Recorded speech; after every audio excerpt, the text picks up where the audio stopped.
Lucid because I am a Jamboard girly and I'm really sad that it's leaving us. So we've been like throwing around Fig Jam and Lucid and Canva Whiteboard and all these things. But some really great news is that Utah has purchased, UEN has purchased Lucid to be attached into Canvas. So that's a really exciting thing. So I thought we'd go over Lucid. I'm going to share my screen really quick to show. Oh my goodness, the host has disabled sharing. Hold on. We're going to go. I'm going to actually share it to everyone. Does someone want to go back in the main room and have Jared enable sharing? Okay, so if you just click the link that's in the chat,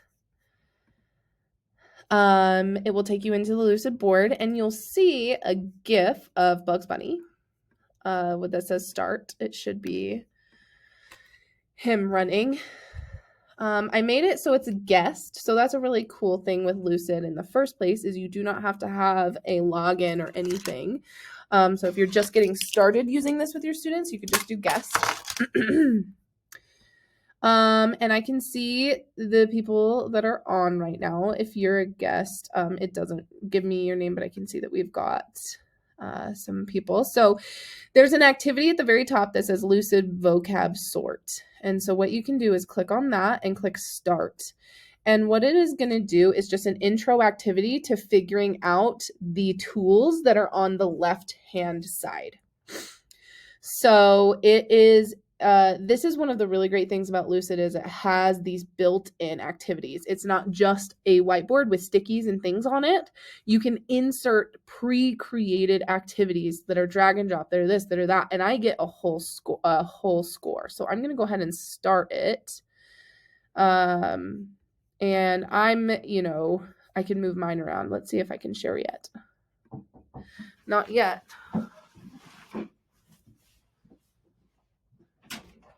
I've got it enabled, so I don't know if it works in the breakout room.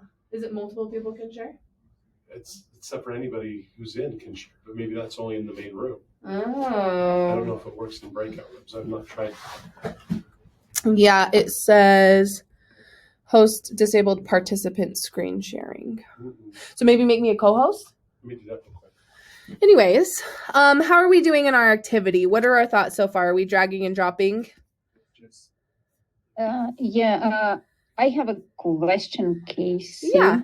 Because on mine, I logged in with my Jordan account, but it's still asking me get unlimited boards with free trial. So I guess I do not have a full access somehow. Oh, yeah. I think we're still working on getting those licenses and stuff like that. Okay. That makes sense. Yeah, okay. yeah.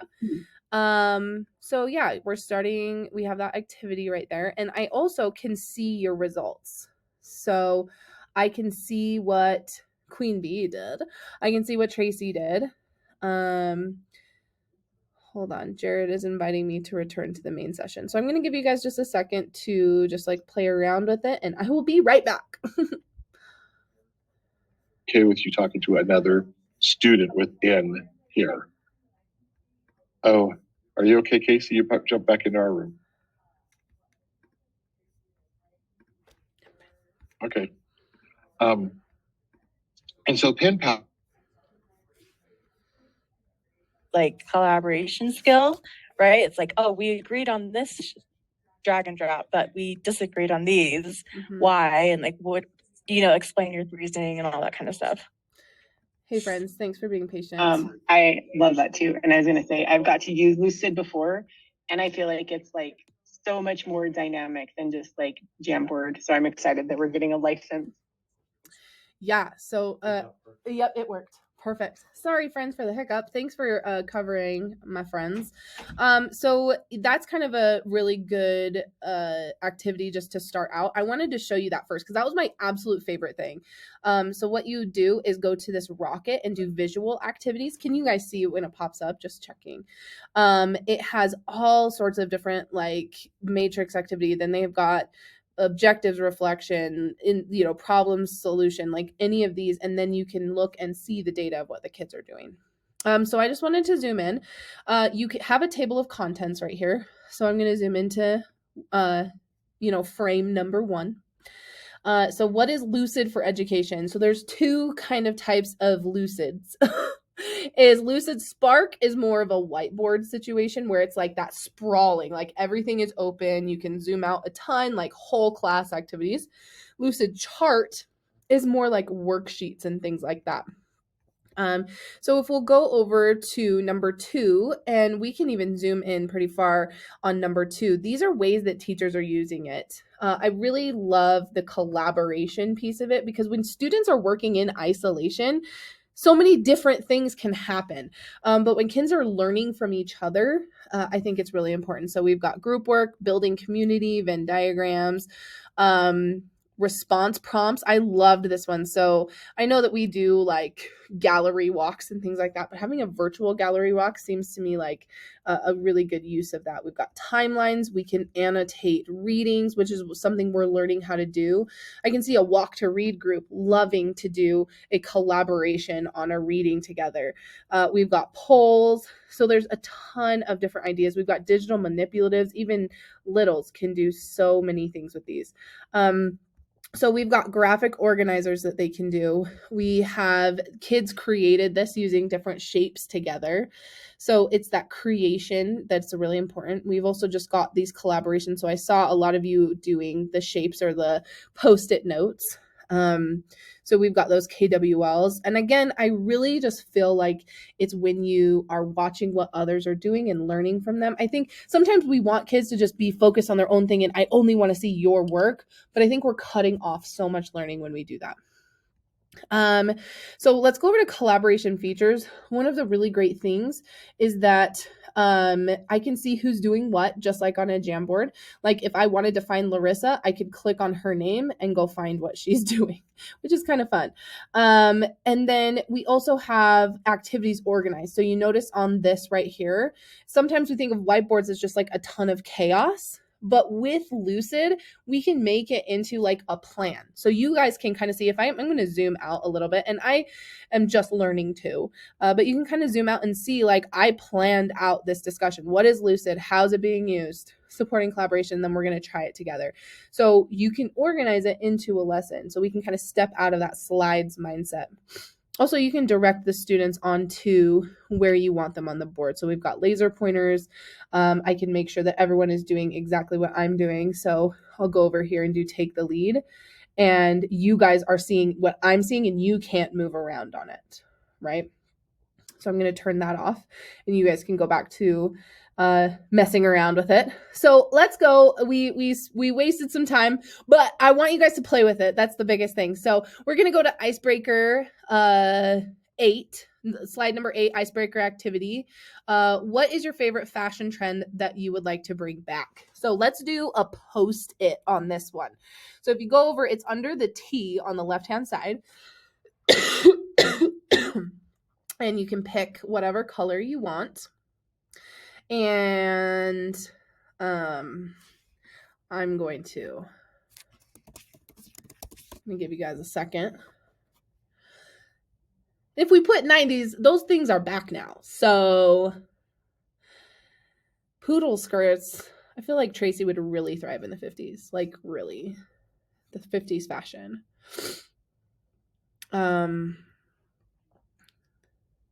Bell bottoms. Those are coming back too, which is a little stressful. Like, where are my skinny jeans supposed to go? Love it.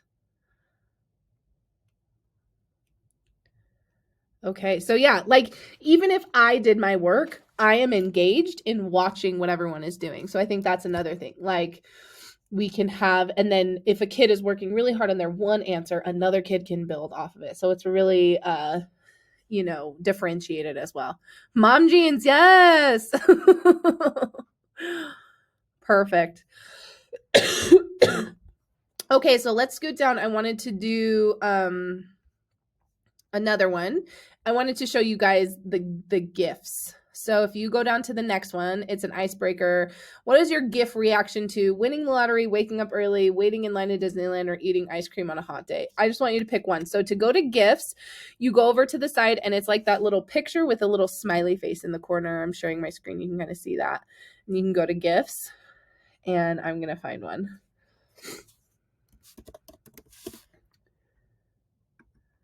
So then you grab and drag, and it will go into the whiteboard. And I love this. I think it's it's a creative way to assess and check for understanding. They just crack me up, and the kids love it. Can you imagine using GIFs and stuff like that for like literacy and for comprehension and for different parts of a story, and just really making those connections there? So was everyone able to find the GIFs? GIFs? Yeah. Okay. So I could click on it, but I couldn't do anything. And I wonder if it's because I'm a guest. I didn't sign in. Everyone should be a guest. I couldn't as well first, and then I unclicked it and clicked again, and it gave the options. Yeah. Okay. No. So I think there's like a drag. Like for me, it was dragging instead of double clicking. So maybe that's it. I'm just going to keep putting crying GIFs on waking up early. That is Tracy's favorite GIF. Jason Momoa. I know it. Okay. Ooh. It's my signature GIF. It is. Oh my gosh. These are so cute and fun. We'll do one more. This is one, we'll go down to question boards. This is one where I think that we could have a bigger discussion. So this one is, what's the most important rule in school and why? So you read the question, write your answer in your assigned box. So I'm going to put Tracy in 2, Kira in 3, Elena in 4, Larissa in 5, and Mary, if you could be in 6, and I'll be in 7. And that is another way, like you can use your classroom numbers or something like that. If you're worried, like, well, where is everybody going to go on the whiteboard? You can have assigned sections with their number. You could also have like create one at the beginning of the year with all your kids' names in it and just do that. If you also want to keep things anonymous but organized, you can also have them pick a number at the beginning of the lesson as well.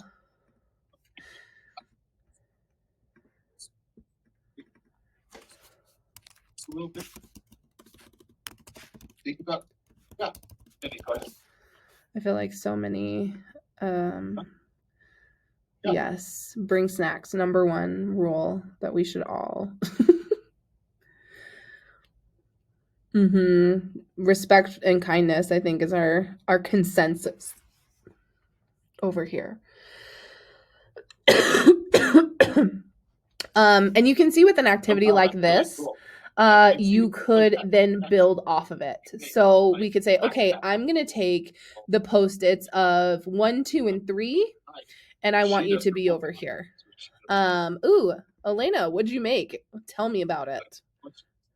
I'm exploring. So what I did, I clicked on number 7, Ooh. kindness, and I clicked on the collaborative AI button. Oh, that's so interesting. It should be your favorite button. Yeah, I didn't even know that. See, like I said, I'm learning. And then also, yeah, people are saying that you react with an emoji. So you click on the Post-it, you could do an emoji, you could do the collaborative AI. And then we've also got tags. You could also do another frame or another visual activity with it. So you can see how it's not just one activity and done. You can build off of these. And you can see how this can be such a great thing for your students to collaborate on. So that is my very, very quick basics of Lucid. And I hope that you guys can kind of play with this. I would love it if I was in a building, I would try and use this with my teachers, try and use it in PD. Just get them introduced to this idea of digital whiteboards and getting our kids collaborating, not just on posters that they tear off from that long roll of paper, but collaborating with digital, and the things that the kids can come up with are incredible. And I know that The biggest fear with these is management. And if we just set up those expectations beforehand, have very clear, if you do this, then this. But I think overall the result is so worth having that discussion. So does anyone have any questions or anything before we, I wanted to keep it short, just wanted to give it an intro, but yeah, any other thoughts or ideas? Tracy says she loves it. And I got some thumbs up, so I'm feeling really good. Okay, well, you guys can, I was gonna hope that was gonna take a couple more minutes, but we'll just close out. You guys can head back into the main room, or you can just head out. So thank you so much for everything, and we'll chat soon. Say something. Ooh, yes, Mary. I think we are going to be getting district licenses as a state. So that's really, really exciting. So keep an eye out.